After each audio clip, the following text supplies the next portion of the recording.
Bueno, continuamos con la segunda parte de la presentación del protocolo, la parte C, que sería procedimientos. ¿Cuál es la idea? De los procedimientos, detallar para cada experimento una descripción detallada, clara y concisa y secuencial de los procedimientos experimentales.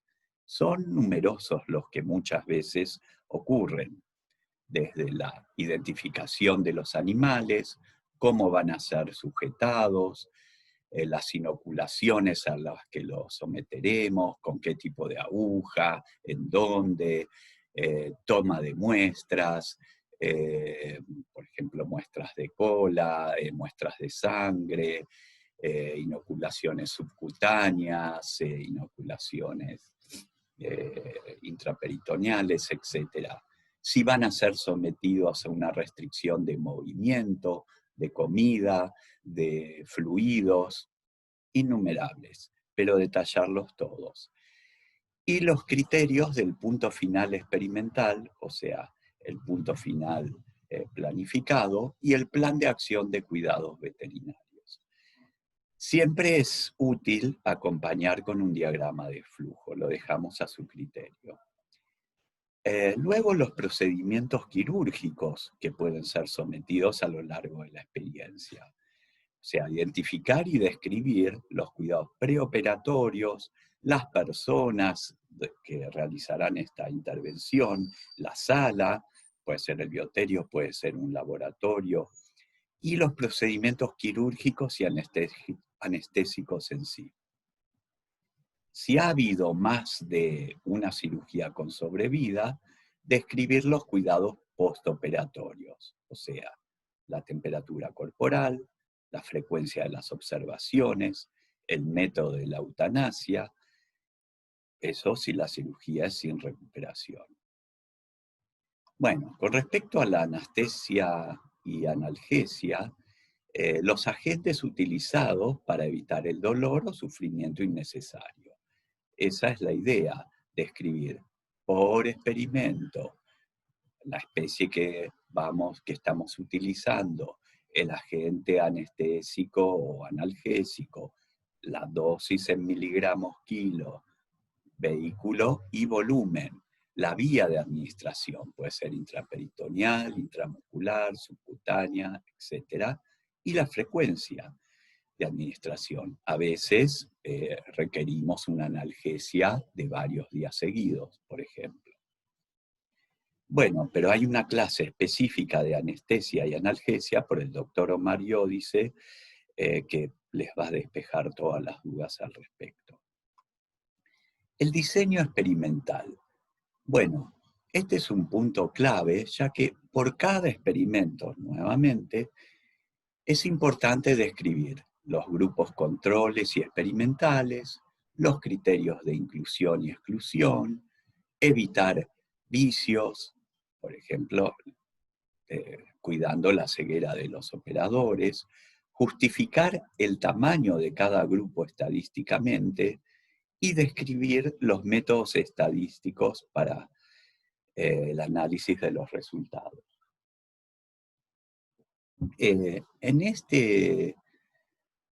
En este ítem se puede ver los puntos 1 a 7 de la guía RIPE, que es recién salida en julio del 2020, donde básicamente describe estos temas que acá les mostré, pero incluyendo más variables, por ejemplo, las variables mensuradas, el enmascaramiento, el tamaño muestral. Bueno, se recomienda en la medida de lo posible la consulta con un bioestadístico antes de la elaboración del protocolo, ya que es un ítem clave para garantizar de que el protocolo sea llevado a cabo con los mejores resultados. Bueno, la justificación del uso de animales frente a métodos alternativos. Lo que se les pregunta en este ítem específicamente es la justificación del uso de animales frente al reemplazo. Pueden ver en el instructivo, en el punto G, hay bases de datos de métodos alternativos. Esto se refiere al uso responsable de las tres R's, que en todos los ámbitos de investigación se ha establecido como la piedra fundamental para llevar adelante ciencia de calidad. ¿A qué nos referimos? A lo que ya han visto en detalle en otras clases, que son los principios de las tres R's de Russell y Barthes. En este caso, bueno, especificando si es posible reemplazar el modelo animal por un modelo no animal, pero a lo largo de otros ítems, reduciendo el número de animales utilizados, que es lo que ocurre si hacemos bien el diseño estadístico, y refinando las técnicas utilizadas para que sufran el menor dolor posible, que es por eso que se instaura, entre otros temas, el punto final humanitario. Es refinar las técnicas para que el animal no llegue a sufrir tanto. Bueno, la clasificación de severidad del protocolo en sí. Nuevamente, por cada experimento, clasificar la severidad de los procedimientos, que se puede ver el detalle en el instructivo en el punto F. ¿A qué nos estamos refiriendo? Bueno, al tipo de severidad de acuerdo a los procedimientos que hemos realizado. Sin recuperación sería un protocolo que se realiza enteramente bajo anestesia general y tras lo cual el animal no recuperará la conciencia. Por ejemplo, para extracción de tejidos. Un protocolo leve es un protocolo donde el dolor, sufrimiento o angustia son leves de corta duración. Son procedimientos sin alteración significativa del bienestar o del estado general de los animales. Por ejemplo, una técnica invasiva de diagnóstico por imágenes después de una sedación adecuada. Un protocolo moderado es el en el cual el dolor, el sufrimiento o la angustia son moderados y de corta duración, o leves pero duraderos. Por ejemplo, eh, cualquier protocolo donde los animales atraviesen una cirugía con anestesia y analgesia adecuadas. Y por último, un protocolo severo es uno en el cual el dolor, sufrimiento o angustia son intensos o moderados, pero duraderos. Son procedimientos causantes de una alteración grave del bienestar o del estado general. En este caso, podría ser, por ejemplo, un protocolo con nado forzado hasta agotamiento, donde el animal llega a un nivel de estrés donde ya no puede recuperar, volver a su equilibrio fisiológico. Y de eso estamos hablando cuando hablamos de dolor. Eh, el dolor que experimentan los animales son cambios de comportamiento y modificación de las conductas propias de las especies. En cambio, si el dolor es duradero, se puede llegar a situaciones de estrés, o sea que la respuesta puede poner en riesgo el estado de homeostasis. Y se puede llegar, cuando el estrés es muy severo, prolongado o ambos, que el animal no puede volver al equilibrio de homeostasis y ahí se pueden producir cambios patológicos. Eh, es importante ver que en los animales se puede mensurar la capacidad de sentir dolor. Por ejemplo, en las expresiones faciales del ratón. Ustedes ven claramente que puede haber sin dolor, dolor moderado, dolor intenso. Les puede resultar extraño en primera instancia poder discernir, pero un técnico capacitado claramente ve que un animal está sufriendo dolor. Eh, bueno, y estos tres aspectos que serían el ajuste orbital, el abultamiento nasal y el abultamiento en las mejillas son homólogos a los observados en humanos, apoyando la predicción centenaria de Darwin que las expresiones faciales son conservadas evolutivamente y son adaptativas, ya que los animales son capaces de expresar emociones, incluyendo dolor. El único dolor fácil de soportar es el ajeno, claramente. Bueno, por esta razón se instauró a lo largo del tiempo lo que se denomina punto final humanitario. Se define como el momento anticipado en el cual se previene, se alivia o se termina el dolor o el estrés. Antes se llegaba a la muerte con el punto cuando el animal sufría. Bueno, la idea es un punto final humanitario. La decisión final debe ser consultada con el veterinario encargado de velar por los animales y observar en forma apropiada su comportamiento, fisiología, como les venía mencionando, y determinar cuál de las observaciones es más indicativa de dolor y estrés. Por eso determinar si existe un deterioro tal para determinar un punto final precoz. Generalmente hay experimentos muy severos, como modelos de sepsis, toxicidad aguda en peces, cáncer donde la reducción de peso es mayor al 20% con ulceraciones, donde el animal ya no es capaz de mantenerse en el experimento. Y ahí lo que debemos hacer es eutanasiarlo. Pero la idea es poder determinar si tiene que salir de ese experimento. En el bioterio central de la FSEN se ha establecido un score para la determinación del punto final, observando, bueno, ya sea la apariencia, los cambios en el peso, la condición corporal en general, los signos clínicos, la conducta espontánea, la conducta provocada. En base a todos estos parámetros se establece un score. Y en base a ese score se determina si el animal puede seguir en la experiencia o tiene que salir de la misma, ya sea por eutanasia o ya sea por retirándolo de la experiencia y terminar el procedimiento que le causa tanto dolor. Bueno, continuamos con el destino final de los animales. Para cada experimento, nuevamente, indicar el destino final.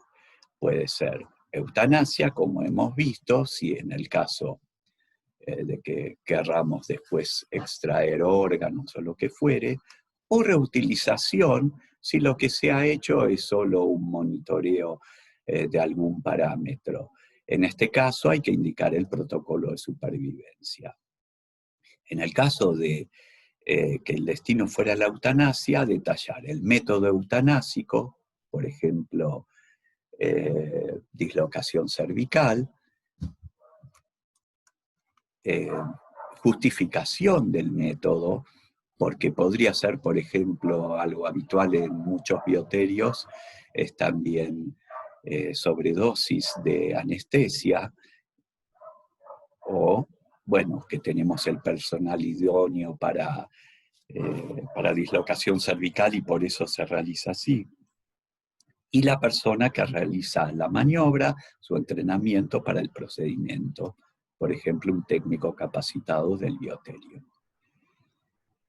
Bueno, y por último, los riesgos potenciales. Tener en cuenta que se debe contar con la aprobación por parte del Servicio de Higiene y Seguridad de la FSEN. Tener el plan de protección aprobado. Y si es llevado a cabo en las instalaciones del bioterio, se recomienda contactar a la dirección del mismo antes de coordinar las tareas y capacitación para realizar el trabajo.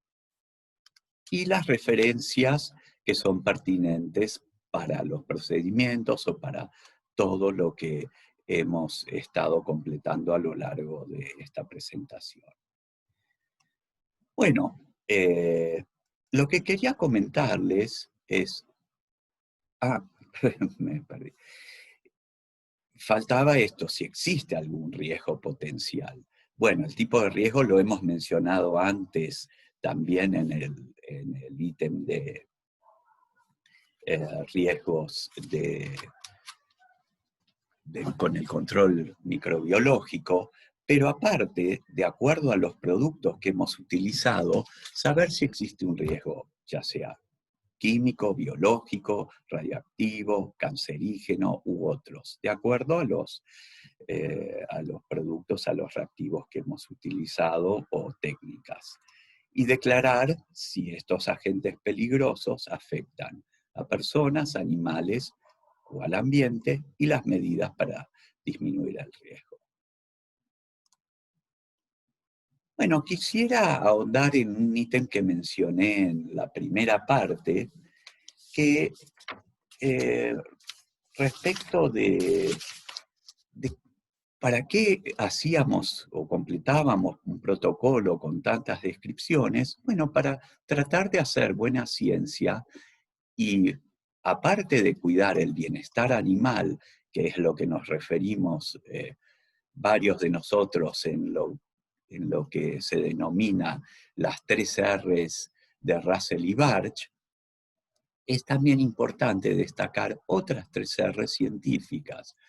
O sea, ver cuál es la relevancia de realizar estos protocolos. ¿A qué nos referimos? ¿A cuán bien se traslada el modelo que hemos elegido para responder a la pregunta científica en cuestión? Bueno, acá nos referimos, por ejemplo, cuando estamos realizando un protocolo de estas características y estamos estudiando aspectos preclínicos, ¿en qué medida pueden predecir los resultados clínicos que vamos a obtener en humanos? O, por ejemplo, si utilizamos un modelo de neurociencias de un ratón con dificultades de memoria reciente, ¿cuán bueno es este modelo para predecir una enfermedad de Alzheimer en humanos? Bueno, ¿cuán relevante es este trabajo? La robustez del mismo. ¿A qué nos referimos con eso? A la fortaleza del modelo para permanecer inalterado por más de las pequeñas variaciones que haya en las condiciones del ensayo en un mismo laboratorio. O sea, ¿es robusto? ¿Soporta estas variaciones? Y por último, el tema principal, el cual sí efectivamente tenemos un problema específico en el mundo, que es la reproducibilidad, la habilidad de usar un modelo repetidamente bajo las mismas condiciones, pero en otro laboratorio, y obtener el mismo resultado. O sea, ¿qué capacidad de repetir este protocolo existe? Y este es el problema que se ha visto en todo el mundo que ocurre con facilidad. Hay una gran crisis de reproducibilidad porque numerosos aspectos no son detallados como corresponde, ya sea en el diseño, ya sea en los procedimientos.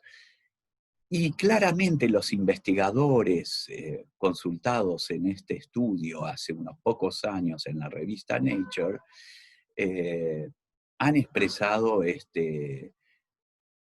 esta preocupación. Más del 52% afirma que hay una crisis real. ¿A qué nos referimos? Bueno,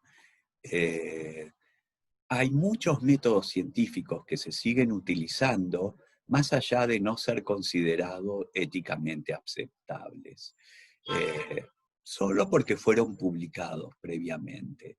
Por eso es que incluimos el refinamiento. O sea, por ejemplo, alguna técnica que no utilizaba analgesia porque no se conocía en ese momento, pero fue publicada y aceptada, bueno, pero ahora tenemos otros criterios para evaluar que realmente se puede hacer mejor ciencia. Por ejemplo, las principales revistas científicas como Nature han incluido las guías Arrive en sus recomendaciones a los autores para ampliar todo esto que les decía, de poder justificar más claramente cómo es el diseño experimental para obtener los mejores resultados posibles. Se ha hecho un estudio muy abarcativo, adaptado de PLOS ONE, analizando casi 300 publicaciones en el 2009, y se vio que más del 40% no declaraban la hipótesis objetivo, ni el número y características de los animales usados. 86% no usaban aleatorización para elegir a los animales. Y 30% de estas publicaciones no usaban métodos estadísticos, o sea, no describían el método ni presentaban resultados con una medida de error o variabilidad. Esto dificulta mucho la reproducibilidad de los protocolos, que es lo que se estuvo viendo.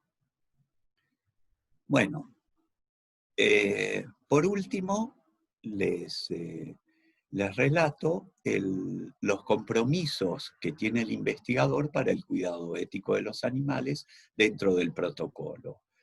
O sea, que declara cumplir con los principios éticos de la directiva del Consejo de la UBA, que el presente protocolo no duplica innecesariamente trabajos realizados previamente, que los materiales utilizados en este protocolo no están contaminados con agentes patógenos y lo que ello pudiera implicar como perjuicio, que las personas incluidas en este formulario están autorizadas a realizar los procedimientos detallados, o sea, por un lado que han asistido al curso de capacitación obligatorio y por otro lado que tienen idoneidad y capacitación en numerosas técnicas utilizadas. Finalmente, un compromiso con el respeto de los principios y aspectos relacionados con el cuidado y uso de animales de laboratorio, que están detallados en publicaciones internacionales como la Guía de Cuidado y Uso de Animales de Laboratorio, la Directiva de la Unión Europea, la del Parlamento y la de Gran Bretaña. Cualquier modificación deberá ser elevada a la SICUAL con justificación. Y en el caso de la respuesta de la SICUAL, el ámbito donde evalúa estos protocolos se refieren a actividades que tengan lugar en la FCEN, el tiempo de respuesta, dado que el volumen de protocolos es muy grande y la dedicación requerida para evaluarlos nos lleva tiempo, la respuesta inicial de la SICUAL suele demorar entre 2 y 4 meses.